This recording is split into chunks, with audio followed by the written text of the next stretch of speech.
You are standing on a dirt street in a village hidden behind a ridge in the desert, not far from the Valley of the Kings. It is 1250 BCE. The sun has barely cleared the horizon and the heat is already pressing down on your shoulders. Down the street, men are lining up for the walk to work, because this village exists for one job only: carving and painting the tombs of pharaohs. A man crouches at the edge of the group with a broken piece of limestone and a reed pen. He is taking attendance. Next to one man's name, he writes down why the man isn't there. His daughter is menstruating. That's it. That's the whole entry. A scribe doing payroll on a scrap of rock nobody expected to survive casually recorded a teenage girl's period as an ordinary fact of life, worth writing down, worth being taken seriously as a reason. Here's the stakes. Half of every population ancient humans have ever built menstruated. Billions of women across tens of thousands of years. And yet, the practical reality of how they handled it has almost entirely vanished from the record. Not from shame, from ordinariness. Ancient human scribes here painted men making sandals. They painted geese being counted one by one. There's a tomb wall with a man force-feeding a hyena in exacting detail, and nothing on this, the thing every single woman dealt with. Nobody explains what everybody already knows. But there's a second, bigger problem hiding underneath the first one, and it's going to change how you read everything else in this video. We're about to assume these ancient humans managed this exact same event month after month, the way a modern woman does. Hold that assumption loosely. It's going to break. First, the material question, because it's the one everyone gets confidently wrong. Search this topic and you'll find, repeated across thousands of pages with total certainty, that these ancient humans used softened papyrus. It sounds specific enough to be real. It isn't. No papyrus example has ever been recovered. No surviving text describes one being made or used this way. It's a modern guess that got copied so often it hardened into fact. Plausible is not the same thing as documented. What actually survives in writing and in the archaeological record is linen.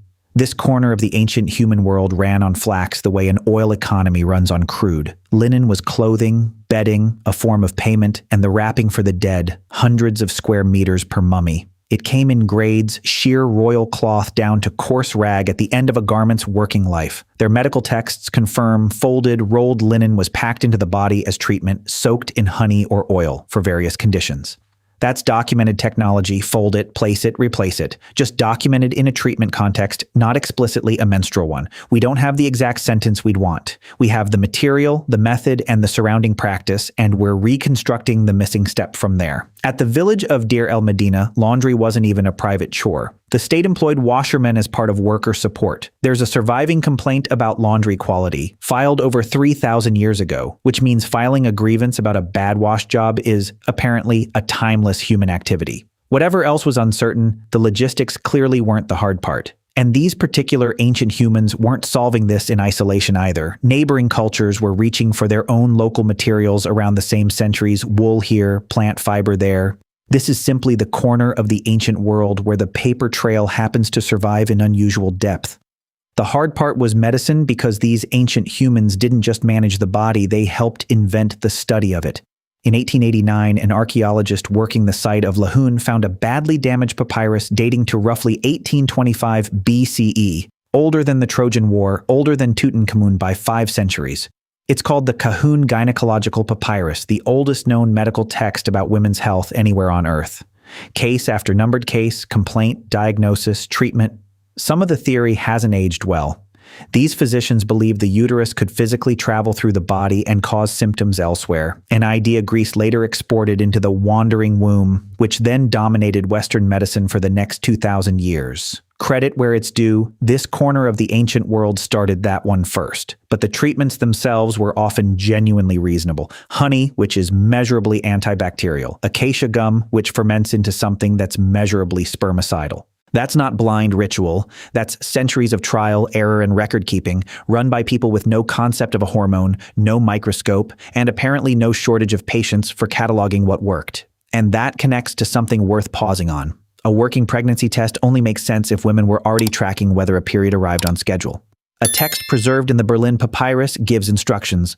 Barley in one bag, emmer wheat in another, urinate on both daily. Whichever sprouts first predicts the sex, which is nonsense, 50-50 odds dressed up as botany. But in 1963, researchers actually tested the underlying claim, pouring urine from pregnant women, non-pregnant women, and men onto matching seeds. The seeds soaked in pregnant urine germinated at a noticeably higher rate, with figures around 70% accuracy cited for detecting pregnancy itself. The study is old and hasn't been firmly repeated since, so treated as probably real, still disputed. What it tells us either way is that a missed period wasn't just noticed. It was information, worth building a whole procedure around.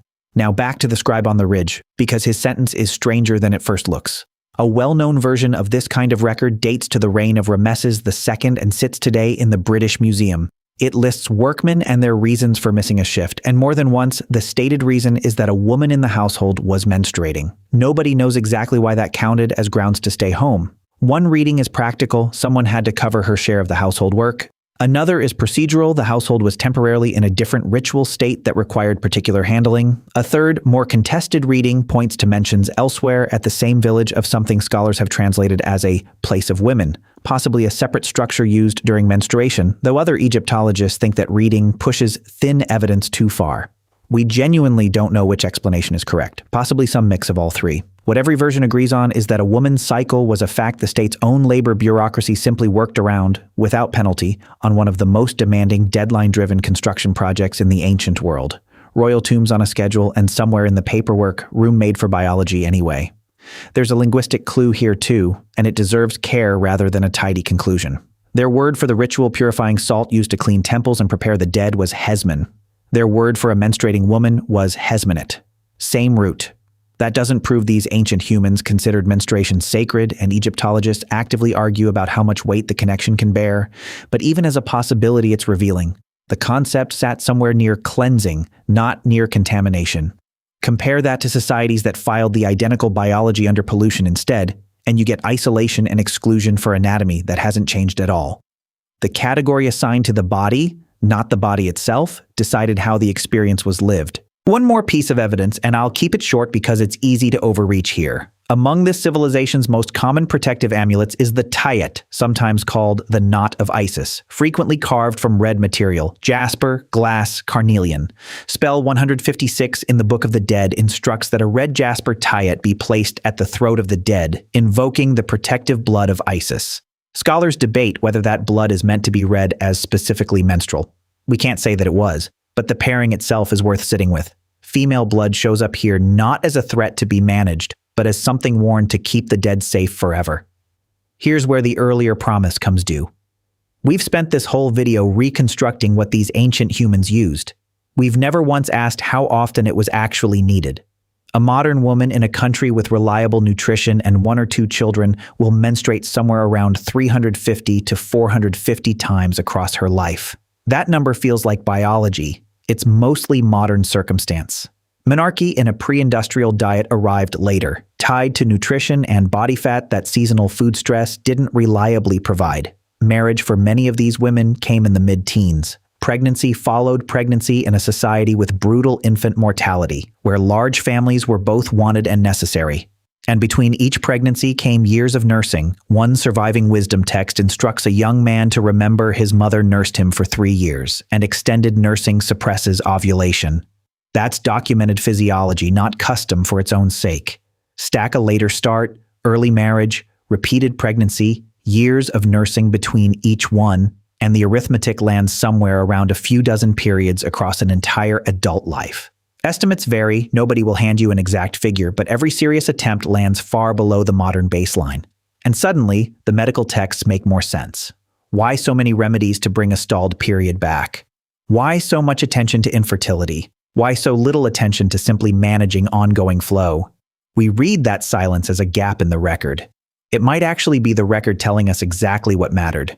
For most of these women, menstruation wasn't the background rhythm of adult life the way it functions now. It was the interruption, appearing in the gaps between pregnancy and nursing, rare enough that its arrival or its absence carried real weight in a society where children meant labor, security, and, in their own belief, a name carried into eternity. None of this makes this civilization a hidden utopia. These ancient humans, at least the women documented in this particular record, had unusually strong legal standing for their era, owning property, entering contracts, initiating divorce. But this was still a rigid, hierarchical society, and nearly everything here comes from one literate village attached to a royal project. The woman working a field in the delta left us nothing at all. Which brings us back to the ridge above the Valley of the Kings. The scribe there wasn't documenting anyone's life. He was covering himself for a labor shortfall, using broken stone because papyrus cost money and stone didn't. Think about what the pharaoh those men were building a tomb for actually spent to be remembered. An entire mountain hollowed out, walls painted floor to ceiling, guards, priests, a name repeated on every surface that could hold it. A fortune spent deliberately on being remembered forever.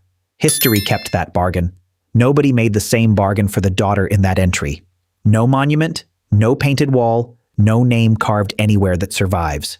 What we have instead is one line on a piece of discarded rock, written by a man who had no idea anyone, let alone someone 3,000 years in the future, would ever read it. It turned out to be enough anyway.